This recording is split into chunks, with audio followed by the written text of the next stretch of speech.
अक्षय मुंडे सरांना समोर ठेवून या ठिकाणी मी ही कविता किंवा ही गझल तुमच्या समोर म्हणतो. तारुण्य तुझ्या हृदयाचे हे असेच बहरत राहो.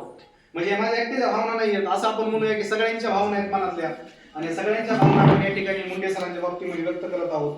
त्यांना या ठिकाणी निरोप देत असताना ज्यावेळेस निरोपाचा क्षण येतो, म्हणजे जसं की निरोप देताना आपल्याला एक आठवण माहित आहे, एखादी मुलगी ज्यावेळेस सासरी जात असते, त्यांच्या सासरी जात असते माहेरावरून, त्यावेळेस काय होतं, ज्यावेळेस ती सासरी जाते त्यावेळेस ती माहेराच्या माणसाकडे वळून बघत असते. म्हणजे असं म्हणतात की कन्या सासूरास जाई मागे परतून पायी, तशी आमच्या मुंडे सरांची अवस्था झालेली आहे. ज्यावेळेस त्या ठिकाणी ते जात आहेत, परतून आपल्याकडे पाहत आहेत, त्यांच्या काही आठवणी या ठिकाणी शिल्लक असतील, तर या कविता आपल्या समोर सादर करतो की तारुण्य तुझ्या हृदयाचे हे असेच बहरत राहो, वार्धक्य तुझ्या जगण्याला हे असेच विसरत राहो.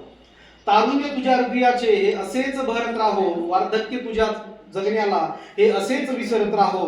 आता न तुझे कुठल्याही जखमेचे देणे घेणे, पाऊस तुझ्यावर अवघ्या सोख्यांचा बरसत राहो. तू सरगम सुख दुःखांचा जपलास कसा उमगेना, तू सरगम सुख दुःखांचा जपलास कसा समजेना, हा कैफ तुझ्या धमन्यातून उसळत राहो. आता ही जी ओळ आहे ती सरांना तंतोतंत लागू पडते असं म्हणायला हरकत नाहीये, तर त्या ओळीकडे तुम्ही थोडंसं लक्ष द्या.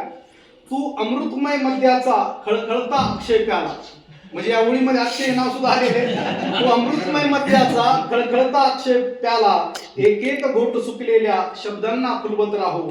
ही सांजन आयुष्याची, म्हणजे सरांची सुरुवात झालेली आता त्यांच्या गावाकडे गेलेली, ही सांजन आयुष्याची आताच उजाडत आहे.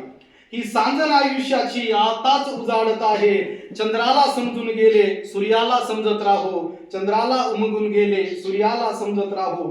तारुण्य तुझ्या हृदयाचे हे असेच बहरत राहो, वार्धक्य तुझ्या जगण्याला हे असेच विसरत राहो.